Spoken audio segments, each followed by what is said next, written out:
Hello, assalamu everyone. This is Hamim, and today I'm gonna be discussing about the use of adrenaline.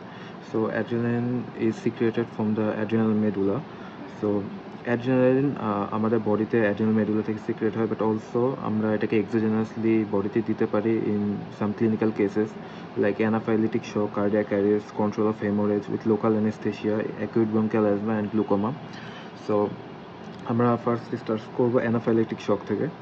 So anaphylactic শকে কী হয়, প্রথমে একটা allergen ধরলাম, allergen এটা বিভিন্ন food থেকে হতে পারে, লাইক অনেকের কিছু স্পেসিফিক ফুডের প্রতি, এটা পার্সন টু পার্সন ভ্যারি করে, কিছু স্পেসিফিক ফুডের প্রতি অ্যালার্জি থাকতে পারে, অথবা অনেক সময় অ্যান্টিবায়োটিক্স, বিভিন্ন ড্রাগসের মাধ্যমে অ্যান্টিবায়োটিক্স দেওয়া হলেও এটা অ্যালার্জিক রিয়াকশন করতে পারে, and it can letter develop anaphylactic shock. So যখন নাকি কোনো একটা অ্যালার্জেন আমাদের বডিতে এন্টার করে, তখন এটা প্লাজমা সেলের মাধ্যমে আমাদের বডিতে অ্যান্টিবডি ক্রিয়েট করে।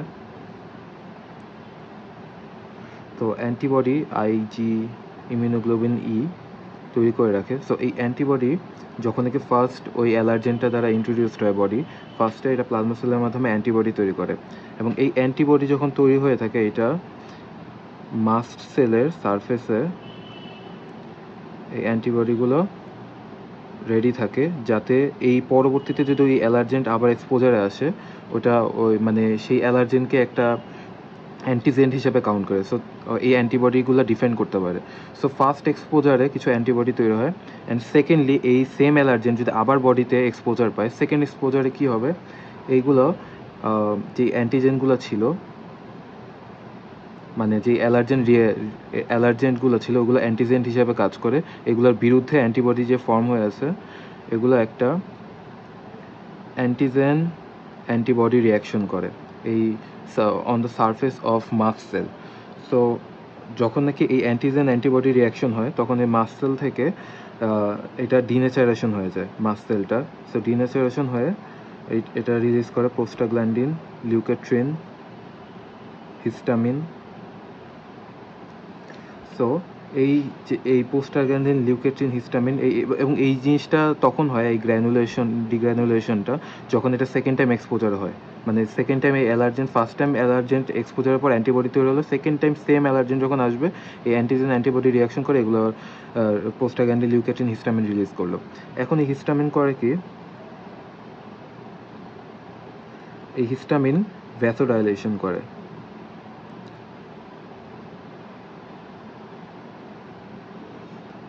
সো এটা কি করে, এটা ব্লাড প্রেশার, ভ্যাসোডাইলেশনের কারণে ব্লাড প্রেশার ডিক্রিজ করে, so create hypotension. So are also এই হিস্টামিন কি করে, আমাদের যে ব্লাড ভেসেলের পারমিয়েবিলিটি, ভেসেলসের পারমিয়েবিলিটি, এটা ইনক্রিজ করে। সো এটা কি হয়, এই পারমিয়েবিলিটি ইনক্রিজ করার জন্য হয় ইডিমা। সো তারপর এটা এই হিস্টামিন করে কি, ব্রোঙ্কিয়াল স্মুথ মাসেল, যে contraction of ব্রোঙ্কিয়াল smooth muscle. So যার কারণে কি হয়, ব্রঙ্কোস্পাজম। সো এখন এখানে কি হচ্ছে, যে যখন নাকি ডিক্রিজ ব্লাড প্রেশার ফল করছে, তারপর ইডিমা, এখানে অ্যানজিও ইডিমা হয়। এই যে ল্যারিংসের এখানে আমাদের অনেক সময় ইডিমাটা, এই ল্যারিংস, আমাদের যে গলার ল্যারিংস আছে, এই দুই পাশে ইডিমা করে, যে আমাদের এয়ারওয়ে অবস্ট্রাকশন করে, so causing difficulty in breathing, and also এটা তো ব্রঙ্কোস্পাজম করে, so causing difficulty in breathing. So তখন হয় কি, এই মূলত এই হিস্টামিনের কারণে, এছাড়া দেখা যায় যে পেশেন্টটা থাকে সেখানে, রোগীর মধ্যে দেখা যায় ইচিং, দেখা যায় angioedema, bronchospasm, flushing, swelling of the lip, তারপর স্নিজিং, পালপিটেশন, এগুলো দেখা যায়। সো তখন life saving the drug of choice is adrenaline. So adrenaline কি করে, act as a physiological, adrenaline act as a physiological antagonist of histamine. So 0.5 gram adrenaline is injected intramuscularly. So adrenaline এক্ষেত্রে adrenaline কিন্তু ইন্ট্রামাসকুলারে দেওয়া হয়, কারণ intravenously যদি দেওয়া হয় এটা হাইপার টেনশন, অ্যারিথমিয়া এগুলো ক্রিয়েট করতে পারে। সো তো ইন্ট্রামাসকুলারলি মানে ইউজুয়ালি খুব বেশি ইমার্জেন্সি না হলে ইন্টারভেনাসলি দেওয়া হয় না। সো এখানে মাসকুলারলি 0.5 গ্রাম অ্যাড্রিনালিন দেওয়া হয়। সো অ্যাড্রিনালিন কী করে, যে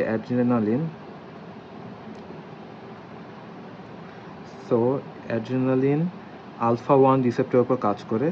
সো আলফা 1 রিসেপ্টর কী করে, ভ্যাসোকনস্ট্রিকশন।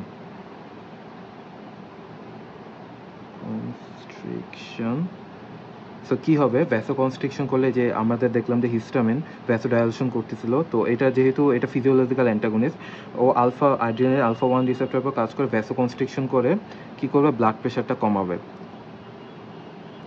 ব্লাড প্রেশার ইনক্রিজ করবে, কারণ ভ্যাসোডাইলেশনের কারণে ব্লাড প্রেশার কমে গেছিলো। সো এখন ব্লাড প্রেশারটা ইনক্রিজ করলো, and also it will decrease oedema. আর অ্যাড্রিনালিন বিটা 1 রিসেপ্টরের উপর কাজ করে কি করবে, আমরা জানি বিটা 1 হার্টে থাকে রিসেপ্টরটা। সো হার্টের কার্ডিয়াক আউটপুট বাড়াবে, increase cardiac output, and also it will help to increase the blood pressure.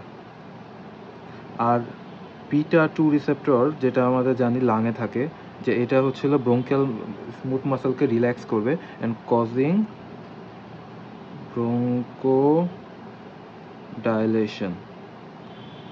So একটা জিনিস আমরা দেখলাম যে হিস্টামিন কী করছিল, যে ভ্যাসোডাইলেশন করে ব্লাড প্রেশার কমাচ্ছিল, ইনক্রিজ পারমিয়াবিলিটি ইডিমা করছিল, and control construction of bronchial smooth muscle bronchospasm করছিল। ঠিক এটা উল্টা কাজ। আমরা জানি যে আমরা এটাকে ফিজিওলজিক্যাল অ্যান্টাগনিস্ট কেন বলতেছি, এটা সেম সিস্টেমের ওপর দুইটা ডিফারেন্ট সাবস্টেন্স কাজ করতেছে, কিন্তু producing opposite action. So histamine যা করতেছিল ভ্যাসোডাইলেটেশন, ইডিমা, ব্রঙ্কিয়াল স্পাজম, ও ঠিক উল্টা কাজগুলো করতেছে, ভ্যাসোকনস্ট্রিকশন করে ব্লাড প্রেশার বাড়াচ্ছে, কার্ডিয়াক আউটপুটটা নর্মাল করলো, তারপর হচ্ছে ব্রঙ্কোডাইলেটেশন। সো যখন নাকি আমাদের অ্যানাফাইলেটিক শকের ম্যানেজমেন্টে প্রথমে অক্সিজেন থেরাপি, তারপর অ্যাড্রিনালিন, এই অ্যাড্রিনালিন একটা লাইফ সেভিয়ার হিসেবে কাজ করে তখন, অ্যান্ড তারপরে এছাড়া দেওয়া হয়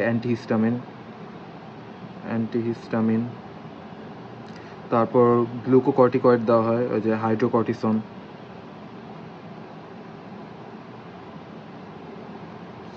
সো এগুলো দেওয়া হয়। সো এই ছিল যে ইউজ অফ অ্যাড্রিনালিন ইন অ্যানাফাইলেটিক শক। এখন সেকেন্ড আসবো হচ্ছিল যে আমাদের cardiac arrest. So in case of cardiac arrest actually কি, যে যখন নাকি like cardiac arrest, so abnormal heart rhythm, mainly কখনো কখনো দেখা যায় কি হার্ট স্টপ বিটিং। সো এটা কেন হতে পারে, যেমন ডিউ টু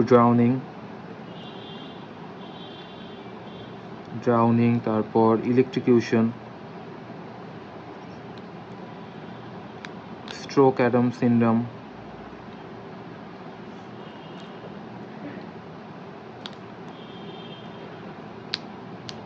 সো এইসব ক্ষেত্রে তখন কি করা হয়, ইন্ট্রাভেনাসলি প্রায় এই অ্যাড্রিনালিনকে 10 টাইমস ডাইলিউট করে ইন্ট্রাভেনাসলি ইনজেক্ট করা হয়। এখন ইউজুয়ালি খুব বেশি ইমার্জেন্সি কেস ছাড়া কখন ইন্ট্রাভেনাসলি মানে অ্যাড্রিনালিন ইউজুয়ালি দেওয়া হয় না, কারণ হচ্ছিল এটা যে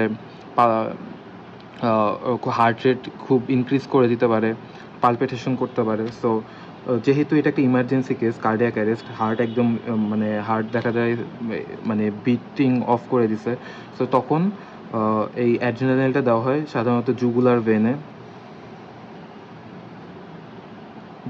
vein or any central vein, যেহেতু হার্ট বিট করতেছে না ঠিক মতো। সো এমন কোনো মানে সেন্ট্রাল ভেনে দেওয়া হয় যাতে এটা ইজিলি হার্টে রিচ করতে পারে। সো সেক্ষেত্রে ইন্টারভেনাস অ্যাড্রিনালিন অ্যাডমিনিস্ট্রেশন করা হয় কার্ডিয়াক অ্যারেস্টের ক্ষেত্রে।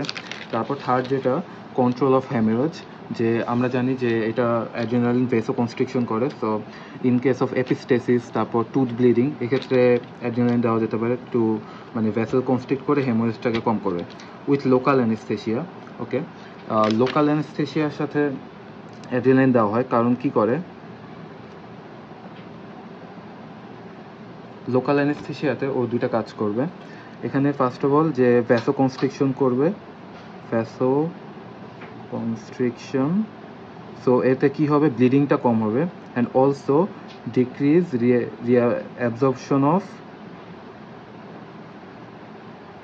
Of local anaesthesia. সো এটা কি হবে, প্রলং অ্যাকশনটা তৈরি করবে।